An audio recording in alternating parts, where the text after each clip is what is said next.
ішкі батарейкілердің жағдайы міне. Бәрі темірлер шіркей етіп, камералармен орап қойғанбыз. Міне, мынандай жағдайда су қыс бойы ағып кетеді қайта-қайта. Міне, краниктер дұрыс жабылмайды. Қараңыздаршы, ананы қалай красить етеміз елдерді.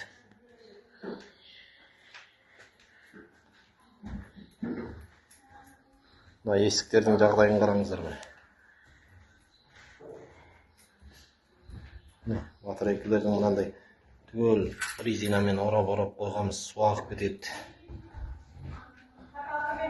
Потолоктардан су өтеді.